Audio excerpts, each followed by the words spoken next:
আসসালামু আলাইকুম। দেশ বিদেশ টিভি থেকে হুসেন বলছি। আমার চ্যানেলে সবাইকে স্বাগত।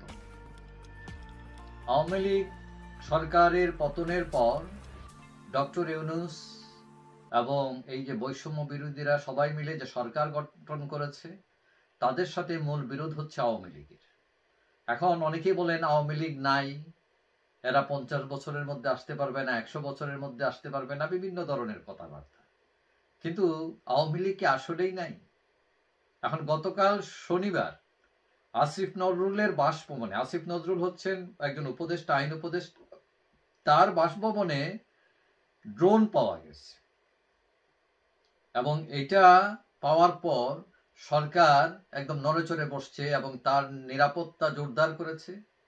এখন ড্রোনটি পাওয়া গেছে আসিফ নজরুলের যে বাসা আছে তার বাগানে, এখানে আম গাছের নিচে, এবং এটা খুঁজে পায় তার মালি, বাগানের যে পরিচর্যা করেন তিনি পেয়েছেন। এখন এটার পর পুলিশের ফরেন্সিক ডিপার্টমেন্টের লোকজন এসে ড্রোনটা উদ্ধার করে নিয়ে যায় এবং এটা এখন তদন্তের মধ্যে আছে। এখন খুঁজে বের করার চেষ্টা করা হচ্ছে কে বা কারা পাঠালো এই ড্রোন, তাদের উদ্দেশ্য কি। এখন এই ড্রোনের গায়ে লেখা ছিল মেড ইন চায়না এবং এটার ওজন 249 গ্রাম, কিন্তু এটা ড্রোনের মধ্যে কোনো মেমোরি কার্ড পাওয়া যায়নি। এখন মেমোরি কার্ড না পাওয়া অনেকটা বোঝা যাচ্ছে যে এটার ইম্পর্টেন্স তুলনামূলকভাবে কম, এটা প্রাথমিকভাবে সেটা মনে হচ্ছে। এখন এই যে ভিডিওটা, মানে এই যে ড্রোনটা, এখানে একটা সিসিটিভি ছিল, সিসিটিভির ক্যামেরায় দেখা যায় যে শুক্রবার বিকেল 5টা 29 মিনিটে এই ড্রোনটা ল্যান্ড করেছে, অবতরণ করেছে তার বাগানের মধ্যে। তো এখন কথা হলো, এই যে ড্রোনটা, এটা কি কেউ পাঠিয়েছে কোনো গোয়েন্দাগিরি করার জন্য, নাকি এটা কোনো খেলনা জাতীয় ড্রোন? এখন গোয়েন্দা ড্রোন হলে, বিশেষায়িত কোনো ড্রোন হলে প্রশ্ন উঠে যে এটা কেন পাঠালো, কারা পাঠালো, কি উদ্দেশ্যে পাঠালো, এটা বিপজ্জনক না বিপজ্জনক না, এই ধরনের বিভিন্ন প্রশ্ন আসে। এখন আসিফ নজরুল, তার বাসায় পাঠানো হলো, তার চেয়েও তো ইম্পর্টেন্ট লোক আছে এই সরকারে, কিন্তু তার বাসায় কেন পাঠানো হলো? এখন একটা কথা আছে যে কে পাঠালো যখন প্রশ্ন উঠে, প্রথমেই আঙুল উঠে আওয়ামী লীগের দিকে, মানে যত দোষ নন্দ ঘোষ, সরকারের বিরুদ্ধে কিছু হলেই এটা আওয়ামী লীগ করছে, এটা একটা কমন জিনিস। এখন সাথে সম্পৃক্ত হয় ভারত। এখন যদি সত্যি সত্যি এটা আওয়ামী লীগ বা তার মিত্ররা পাঠিয়ে থাকেন, তাহলে এটা বুঝতে হবে আওয়ামী লীগ একদম ফুরাইয়া যায় নাই, এরা এখনো তৎপর এবং তারা যে কোনো সময় যে কোনো কিছু করতে পারে।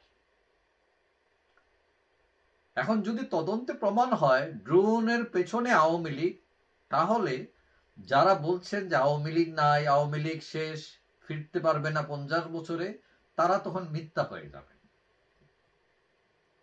এখন এই অবরোধের মধ্যেও বিভিন্নভাবে আওয়ামী লীগ আমরা দেখছি তারা জানান দিচ্ছে, বিভিন্নভাবে তারা ফুরাইয়া যায়নি, তারা আসছে। এখন যে বিষয়টা আসছে যে এইভাবে আর কতদিন, 8 মাস চলে গেছে যে আওয়ামী লীগকে নামতে দিবে না, আবার আওয়ামী লীগ এত বড় দল, হ্যাঁ, এটা আপনি চাইলে এটাকে শেষ করে দিতে পারবেন না, এটার রাজনৈতিক সমাধান দরকার। এখন বিগত 15 বছরের শাসনে আওয়ামী লীগের অনেক লোক এটা অন্যায় করেছে, এটা সত্য, কিন্তু এর সংখ্যা কত? less than 1%। কিন্তু 99% মানুষই তো হচ্ছেন যে এরা নিরহ প্রকৃতির। এখন সবাইকে যদি চাপিয়ে বসে সরকার গণহারে গ্রেফতার, নামতে দিবে না, কথা বলতে দিবে না, হ্যাঁ, তাহলে ডেমোক্রেসিটা কোথায় থাকে? এখন যারা অন্যায় করেছেন ধরেন, সমস্যা নাই, কিন্তু আপনার তো এই শক্তি নাই, বা গণতন্ত্রের ডেফিনেশনে এটা পড়ে না যে আপনি সবাইকে অবরুদ্ধ করে রাখবেন। এটার সমাধান দরকার। এখন আপনারা বলতেছেন আওয়ামী লীগ অন্যায় করেছে, এখন আপনারাও তো অন্যায় করছেন আওয়ামী লীগের উপর। এখন একটি অন্যায়ের সমাধান করতে গিয়ে আপনারা যদি আরেকটা অন্যায় করেন, তাহলে কি এটা সমাধান আসে কিনা? এবং তাতে কিন্তু দেশও ক্ষতিগ্রস্ত হচ্ছে, রাজনীতিও ক্ষতিগ্রস্ত হচ্ছে। তো আশা করি এটা সরকারও বুঝে, কিন্তু বুঝেও তারা হয়তো বিভিন্ন চাপে আছে, বিশেষ করে এই যে নাগরিক বৈষম্যরা, কিন্তু এরাও বেসিক্যালি কয়দিন টিকবে, তাদের তো রাজনৈতিক কোনো সংগঠনও সেরকম নাই। তো আমি মনে করি যাই হোক, এটা হলো যে একটা সমাধানে আসা দরকার, সেটা হলো রাজনৈতিক সমাধান। আপনার কি অসুখ হয়েছে এটা ডায়ালিসিস করেন, করে তারপরে ওষুধ দেন।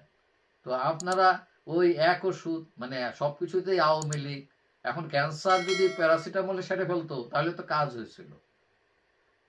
যাই হোক, আশা করি সরকার বুঝবে, সরকারের বিভিন্ন পক্ষ, রাজনৈতিক পক্ষগুলো এগুলো একটা সমাধানে আসবে। তারপরে তখন যদি সমাধানে আসে, তখন এইসব ড্রোন ট্রোন এগুলো হয়তো দায় হয়ে যাবে, কেউ আর গোয়েন্দাগিরিও করতে চাইবে না, যে যার পলিটিক্স নিয়ে থাকবে। যাই হোক, সবাই ভালো থাকবেন। আশা করি দেখা হবে অন্য কোনো ভিডিওতে, ইনশাআল্লাহ। আল্লাহ হাফেজ।